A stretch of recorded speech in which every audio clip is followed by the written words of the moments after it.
নবী সাল্লাল্লাহু আলাইহি ওয়াসাল্লাম বলছেন, আহতাসিবু ইনদাল্লাহ, আল্লাহর কাছে আমি আশা করি যে আইয়ুকাফিরু আস-সানাতাল্লাতী ক্বাবলাহ, এই একটা সওম রাখলে আল্লাহ রাব্বুল আলামিন আপনার আমার 1 বছর বিগত জীবনের সমস্ত গুনাহ মাফ করে দিবেন ইনশাআল্লাহ।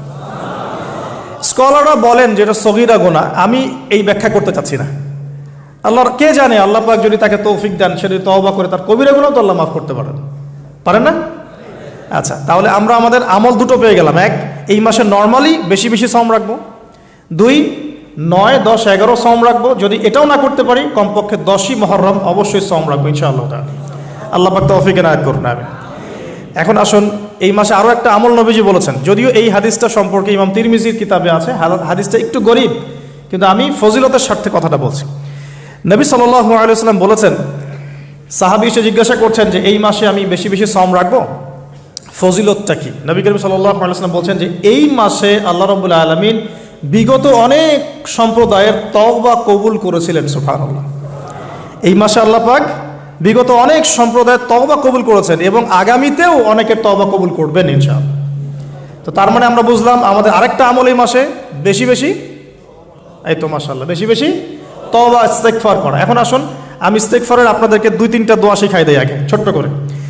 1 নাম্বার, যারা একটু পড়াশোনা করেন মাশাআল্লাহ, তারা এইটা পড়বেন, সাইয়্যিদুল ইস্তেগফার। সাইয়্যিদুল ইস্তেগফার আমার সাথে বলবেন, আল্লাহুম্মা আনতা রাব্বি লা ইলাহা ইল্লা আনতা খালাকতানি আনা আবদুক ওয়া আনা আলা আহদিক ওয়া ওয়া'দিকা মাসতাতা'ত আউযু বিকা মিন শাররি মা সানা'ত আবুউ লাক বিনি'মাতিকা আলাই ওয়া আবুউ বিযামবি ফাগফিরলি ফাইন্নাহু লা ইয়াগফিরু যুনুবা ইল্লা আনতা। এই যে আমরা গত লেকচারে বলেছিলাম যে আমাদের ইবাদতগুলো অন্তঃসার শূন্য হয়ে যাচ্ছে এই কারণে, বিকজ আমরা অর্থটা বুঝি না। এই যে দোয়াটা আপনি করলেন, নবী সাল্লাল্লাহু আলাইহি ওয়াসাল্লাম বলেছেন যে এই দোয়া পড়ার পরে যদি কেউ সকালে পড়ে রাত্রের আগে মারা যায়, জান্নাতে চলে যাবে ইনশাআল্লাহ।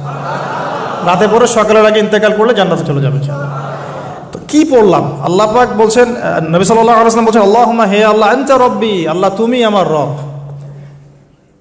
খালাকতানি, তুমি আমাকে সৃষ্টি করেছো, আনা আবদুক, আমি তোমার বান্দা, ওয়া আনা আলা আহদিকা, আমি তোমার সাথে যে অঙ্গীকার করেছি এর উপরে আছি, মাস্তাতা, থাকার চেষ্টা করছি, আমি সাধ্যমতো থাকার চেষ্টা করছি।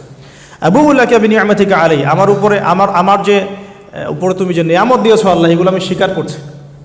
হে আল্লাহ, তুমি আমার উপর যত নিয়ামত দিয়েছো আমি স্বীকার করছি। ওয়া আবুউ বিযামবি, আমার যত গুনাহ আল্লাহ সব স্বীকার করছি।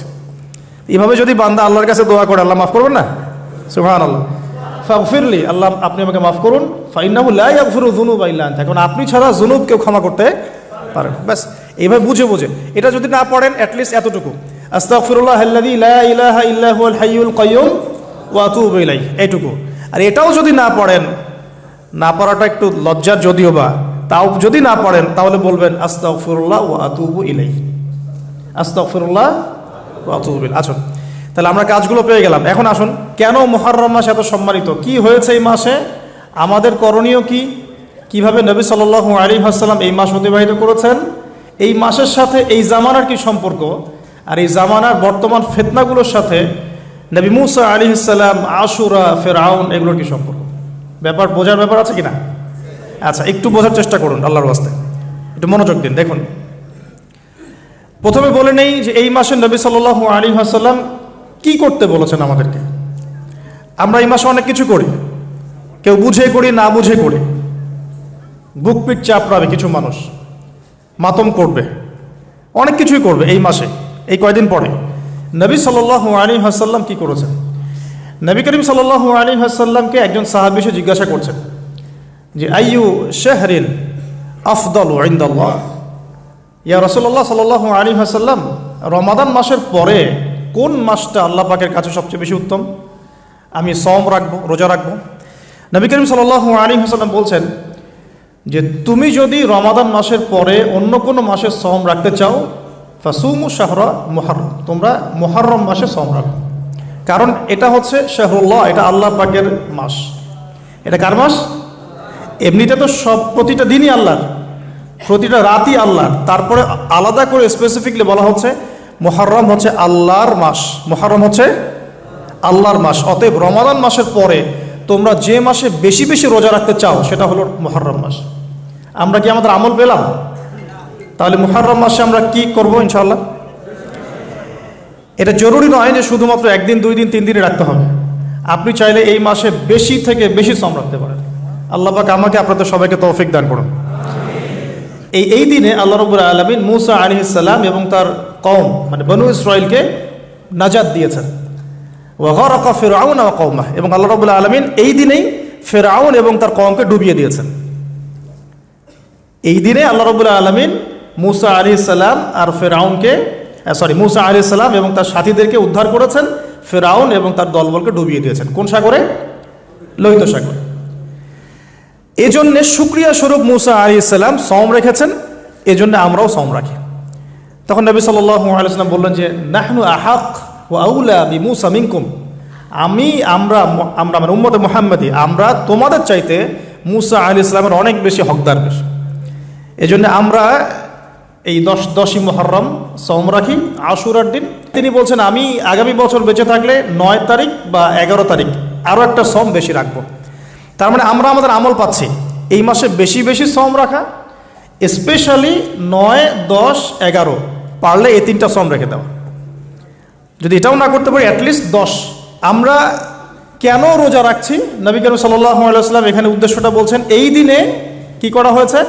মূসা আলাইহিস সালাম এবং তার কওমকে নাজাত দেওয়া হয়েছে, ফিরআউন তার কওমকে ডুবিয়ে দেওয়া হয়েছে। এই তো এই রোজার সাথে কিন্তু হুসাইন রাদিয়াল্লাহু আনহুর কারবালার শাহাদাতের কোনো সম্পর্ক নাই। এটা একটা আকীদা পরিষ্কার করে নেবেন। হুসাইন রাদিয়াল্লাহু আনহুর কারবালার ঘটনা হয়েছে নবী সাল্লাল্লাহু আলাইহি ওয়াসাল্লামের ইন্তেকালের 60 বছর পরে। শরীয়ত ক্লোজ হয়ে গেছে না নবী সাল্লাল্লাহু আলাইহি ওয়াসাল্লাম ইন্তেকালের সাথে সাথে, নাকি আরও শরীয়ত আসবে? তো শরীয়তের কোনো নতুন বিধান কি এরপরেও চালু করা যাবে? এই দিনে অনেক ঘটনা ঘটেছে। এই ঘটনাগুলো সম্পর্কে কিছু দুর্বল বর্ণনা আছে বিধায় আমি বলছি না পাবলিকলি। বলা হচ্ছে এই দিনে নূহ আলাইহিস সালামের কিস্তি, ওই যে কিস্তি প্লাবনে ভেসে ভেসে এই দিনে জুদি পাহাড়ে এসে নোঙর পড়েছে। এরকম অনেক ঘটনা। এই দিনে মূসা আলাইহিস সালামকে নাজাত দেওয়া হয়েছে, এই দিনে ফিরআউনকে ডুবিয়ে দেওয়া হয়েছে, এরকম অনেক ঘটনা আছে। কিন্তু এই দিনে রোজা রাখার উদ্দেশ্য হচ্ছে এই নাজাতে মূসা। এইটা হুসাইন রাদিয়াল্লাহু আনহুর শাহাদাতের কষ্টে রাখছি না আমরা, ওইটা আমাদের জন্য আরেকটা জায়গা। ওই জায়গাটা নিয়ে যে হুসাইন রাদিয়াল্লাহু আনহুর শাহাদাত, ওইটা থেকে শিক্ষাটা আমার কি? এই ঘটনাটা এই 10 মুহররমে ঘটে গেছে। এটা আল্লাহ পাকের তাকদিরে ছিল, এই দিনেই ঘটনাটা ঘটে গেছে। এই ঘটনা ঘটার আগেই নবী সাল্লাল্লাহু আলাইহি ওয়াসাল্লাম রোজা রাখতেন। এমন না যে এই ঘটনা ঘটার পরে সাহাবীরা রোজা রাখা শুরু করেছেন, ব্যাপারটা কি তাই না। মূল জিনিসটা বুঝি, তারপর হুসাইন রাদিয়াল্লাহু আনহুর শাহাদাতের দিকে যাবো ইনশাআল্লাহ। আমরা দোয়া করি আল্লাহ পাক আমাদের সবাইকে হুসাইন রাদিয়াল্লাহু আনহুর মতো সাহস, কারেজ দান করুন, তাদের মতো বীরত্বপূর্ণ ঈমান দান করুন, এবং জুলুমের বিরুদ্ধে তার মতো দাঁড়িয়ে যাওয়ার মানসিকতা দান করুন। আল্লাহ পাক সারা দুনিয়া থেকে ইয়াজিদদেরকে ধ্বংস করুন, এবং রাসূল সাল্লাল্লাহু আলাইহি ওয়াসাল্লামের কলিজার টুকরা নাতি হুসাইন রাদিয়াল্লাহু আনহুকে আল্লাহ পাক জান্নাতের উচ্চ মর্যাদা দান করুন। তো এখানে দেখুন মূসা আলাইহিস সালামের নাজাতের সাথে আশুরার ঘটনা জড়িত। রোজাটা রাখছি আমরা আশুরার স্মৃতিতে, ওই স্মরণে। এই আশুরার দিন এর ঘটনা, মূসা আলাইহিস সালামের কওম, ফিরআউন, বনু ইসরাইল, শেষ জামানা, এই প্রত্যেকটা বিষয় কানেক্টেড আছে। আমি জানি না কিভাবে আমি শব্দ নিয়ে আপনাদেরকে বোঝাবো। আমি এখনগুলো লেকচারগুলোতে বলি যে আমি লাস্ট 3-4 বছর থেকে একটা প্রবলেম ফেস করছি। অনেক কিছু বুঝতে পারছি কিন্তু আমি আপনাকে বোঝাতে পারছি না। আমি কোন ভাষা প্রয়োগ করব বা কিভাবে সিকোয়েন্স সাজাবো আমি আসলেই বুঝতে পারছি না। বিশ্বাস করেন, এগুলো শুধু বাইরের কথা বললাম, ভিতরে এমন অনেক কথা আছে যার 30 থেকে 40% আমি বলতে পারছি, বাকি 60% কথা আমি বলতে পারছি না। এখন আপনি ইন্টেলেকচুয়াল অডিয়েন্স হয়ে বুঝে নিয়েন যে কেন বলতে পারছি না, কী কারণে, এটা আপনাদেরকে বুঝে নিতে হবে।